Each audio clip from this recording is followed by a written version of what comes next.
Good morning students.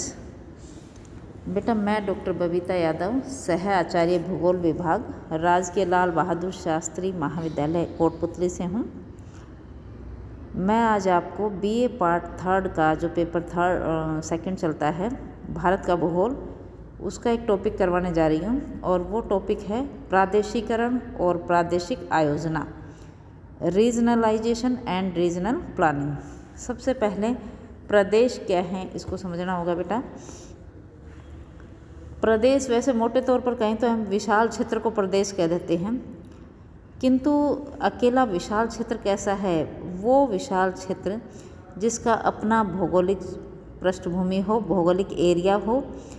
और जैसे भारत है विश्व का 7वां बड़ा देश है, इसके विभिन्न भागों में विभिन्न प्रकार की भौगोलिक परिस्थितियाँ पाई जाती हैं। अलग अलग जलवायु, अलग अलग खान पान, अलग अलग मिट्टियाँ, अलग अलग वन, इस प्रकार से। इस प्रक्रिया से हमारे लिए भौगोलिक और प्राकृतिक प्रदेश की जो परिभाषा है वो अलग अलग है। प्रदेश तो वो भौगोलिक इकाई है जिसमें भू संरचना, उच्चावच यानी कि ढाल, जलवायु, मृदा, प्राकृतिक वनस्पति आदि तत्वों में समानता हो। अर्थात एक ऐसा भूभाग जिसकी भौगोलिक संरचना में समानता हो, वहाँ का जलवायु एक जैसी हो, वहाँ की वन संसाधन एक जैसे हों, वहाँ के मृदा की संरचना एक जैसी हो, वो भौगोलिक प्रदेश कहलाते हैं।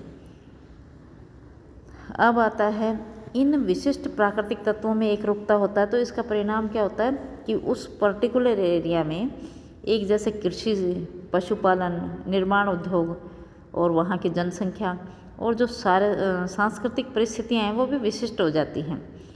कुछ भूगोलवेताओं ने प्राकृतिक प्रदेश और भौगोलिक प्रदेश में अंतर स्पष्ट करने का प्रयास किया कि प्राकृतिक प्रदेश केवल प्राकृतिक तत्वों पर आधारित हैं, जैसे कि भू संरचना, उच्चावच, जलवायु, मृदा और प्राकृतिक वनस्पति, जबकि भौगोलिक प्रदेश हैं उसमें प्राकृतिक और सांस्कृतिक दोनों प्रकार के प्रदेश शामिल होते हैं। तो सांस्कृतिक में क्या क्या?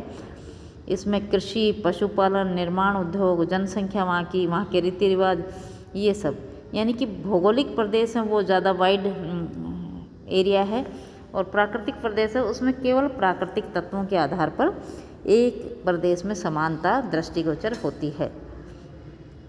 तो प्राकृतिक प्रदेश हैं वो अपरिवर्तनशील होते हैं, क्योंकि वहाँ के जो प्राकृतिक प्रदेश हैं वो केवल प्रकृति बेस्ड हैं, जबकि किसी प्रदेश के जो आपके भौगोलिक प्रदेश हैं वो परिवर्तनशील हो सकते हैं, क्योंकि वहाँ पर जो राजनीतिक गतिविधियाँ हैं वो अलग हो सकती हैं, धार्मिक परिवर्तनियाँ हैं वो चेंज हो सकती हैं, कोई भूभाग का मानव द्वारा विकास हो सकता है। तो एक तरह से कहने होगा कि प्राकृतिक प्रदेश कंपैरेटिवली रिजिड हैं, जबकि वो मोबाइल हैं, या हम ये कहें कि भौगोलिक प्रदेश का क्षेत्र है वो ज़्यादा विशाल है। अब है भारत में प्रादेशिकरण के प्रयास अलग अलग वैज्ञानिकों द्वारा किए गए हैं, जिसमें कुछ हमारे जो भूगोलविद हैं वो महत्वपूर्ण हैं। मैकफार्लेन सबसे पहले विद्वान थे बेटा, जिन्होंने सन 1918 में भारत को प्राकृतिक प्रदेशों में बांटने का प्रयास किया। मैकफार्लेन, उन्होंने समस्त भारत को 2 भागों में बांटा, 2 मेन पर्टिकुलर पार्ट, बाह्य प्रायद्वीपीय भारत और प्रायद्वीपीय भारत। बाह्य प्रायद्वीपीय भाग और प्रायद्वीपीय भाग को पुनः क्रमशः, जैसे बाह्य भाग को तो 9 भागों में बांटा और प्रायद्वीपीय भारत को 7 भागों में बांटा गया। इस प्रकार से हम कह सकते हैं कि मैकफार्लेन ने 16 प्राकृतिक प्रदेशों में भारत को बांटा। इसके बाद फिर अलग अलग, जैसे एक था हमारे MB पीठावाला, उसने 1939 में ये एक भूगोल पत्रिका में वर्गीकरण प्रस्तुत किया और भारत को प्राकृतिक प्रदेशों में बांटा। इसके बाद LD स्टाम्प, बेकर, इन्होंने भी अपने विचार दिए और भारतीय प्रदेशों को अलग अलग भागों में बांटा। पीठावाला ने भारत को 3 वृहद और 17 उप प्रदेशों में बांटा है। इसी तरह काजी सैयदुद्दीन अहमद थे, तो अब जो हम आज करने जा रहे हैं वो है OH के स्पेट। ये स्पेट महोदय हैं, ये ऑस्ट्रेलिया के प्रसिद्ध विद्वान रहे हैं और इन्होंने रंगून विश्वविद्यालय में अध्ययन किया है। उन्होंने 1954 में भारतीय भूगोल पर एक बहुत ही वृहद ग्रंथ की रचना की और इसी आधार पर उन्होंने एडवांस ज्योग्राफी ऑफ इंडिया लिखा और इसके आधार पर उन्होंने भारत को भौगोलिक प्रदेशों में या प्राकृतिक प्रदेशों में बांटा। उनकी ये प्रस्तुति उनकी पुस्तक भारत तथा पाकिस्तान सामान्य एवं प्राकृतिक भूगोल में उपलब्ध है। उन्होंने समस्त भारत को 3 बड़े भागों में बांटा है। फिर उन्होंने 32 फर्स्ट लेवल के सेकंड लेवल के प्रदेश हैं वो 32 भागों को फिर 80 भागों में बांटा है और फिर छोटे उप भागों में 225 यानी कि 80 भागों को 225 उप भागों में विभाजित किया है। उनका जो विभाजन है वो गहन अध्ययन पर आधारित होने के कारण काफ़ी जटिल हो गया था। उन्होंने ये मत भी व्यक्त किया कि प्रदेशों का विभाजन है वो लचीला एवं गति में होता है और नवीन तकनीकी और गहन अध्ययन के परिणाम स्वरूप उप प्रदेशों की संख्या और भी अधिक हो सकती है। इन प्रदेश की सीमाओं में परिवर्तन आ सकता है। अपने विभाजन में उन्होंने संरचना, उच्चावच, स्थिति, जलवायु, प्राकृतिक वनस्पति और राजनीतिक तत्वों का प्रयोग किया। उनके विभाजन की योजना को निम्नलिखित स्वरूप में प्रस्तुत किया जा सकता है। तो हम ये कह सकते हैं कि सबसे पहले मुख्य प्रदेशों में बेटा 3 भागों में उसे डिवाइड किया उन्होंने इंडिया को। मुख्य प्रदेश है उत्तरी पर्वत प्रदेश, दूसरा है उत्तरी मैदान और तीसरा है उनका प्रायद्वीपीय भारत। तो 3 मेजर पार्ट है जिसमें उन्होंने बांटा।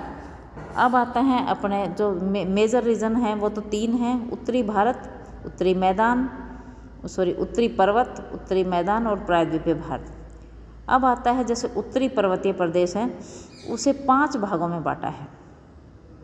नंबर 1 कश्मीर, देखिए उन्होंने कश्मीर नंबर 1 दिया है, नंबर 2 काराकोरम, नंबर 3 मध्य हिमालय, नंबर 4 पूर्वी हिमालय और नंबर 5 पूर्वी असम। ये पूरा उत्तरी पर्वतीय प्रदेश है, हिमालय पर्वतीय रीजन है।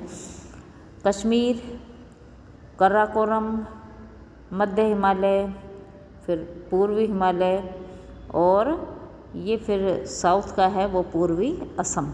इस तरह से उन्होंने बांटा है। सेकंड पार्ट उन्होंने है उत्तरी मैदान। अब उत्तरी मैदान में उन्होंने कहा है, देखिए नंबर 6 लिखा है इसमें, नंबर 6 है किसका, पंजाब का मैदान। नंबर 7 गंगा का मैदान, गंगा का मैदान खूब लंबा देखिए। और फिर है 8 बंगाल और 9 है असम घाटी। तो इस प्रकार से ये मैदानी प्रदेश हो गया। अब आता है प्रायद्वीपीय पठार। प्रायद्वीपीय पठार का उन्होंने 10 से 32 यानी कि 22 भागों में डिवाइड किया है इसे। 10वां नंबर देखिए आपके थार का मरुस्थल, 11 नंबर अरावली पर्वत, 12 नंबर मध्यवर्ती विंध्याचल प्रदेश, 12 नंबर। अब उसके बाद है 13 नंबर सतपुड़ा मैकाले प्रदेश, 13 नंबर देखिए सतपुड़ा मैकाले प्रदेश। 14 नंबर छोटा नागपुर का पठार, 15 शिलोंग का पठार, 16 कच्छ काठियावाड़ रीजन, 17 गुजरात का प्रदेश, 18 कोंकण प्रदेश, 18 नंबर कोंकण प्रदेश, 19 गोवा किनारा तट, 20 मालाबार, 21 पश्चिमी घाट, 21 नंबर देखिए 21 नंबर पश्चिमी घाट। अच्छा। अब इसके बाद आता है 22 नंबर महाराष्ट्र दक्कन लावा, 23 नंबर कर्नाटक, 24 नंबर दक्षिणी पठार, 25 नंबर उत्तर पूर्वी डेल्टा या महानदी का डेल्टा भी कह सकते हैं हम। और इसके बाद आता है 26 नंबर देखिए तेलंगाना, 26 नंबर तेलंगाना, 27 नंबर पूर्वी पहाड़ियाँ, 28 नंबर उड़ीसा का तटीय भाग, उड़ीसा के तटीय में ब्राह्मणी और महानदी का डेल्टा आ जाएगा। 29 नंबर उत्तरी सरकार नेल्लोर रीजन, ये 29 number. 30 number Tamil Nadu, 31 number Maldives व लक्षद्वीप और 32 नंबर अंडमान निकोबार। इन सभी प्रदेशों को इस चित्र में दिखाया गया है। ये उसके स्पेट द्वारा किए गए वर्गीकरण का हिस्सा हैं। नेक्स्ट डिटेल आगे करेंगे। तो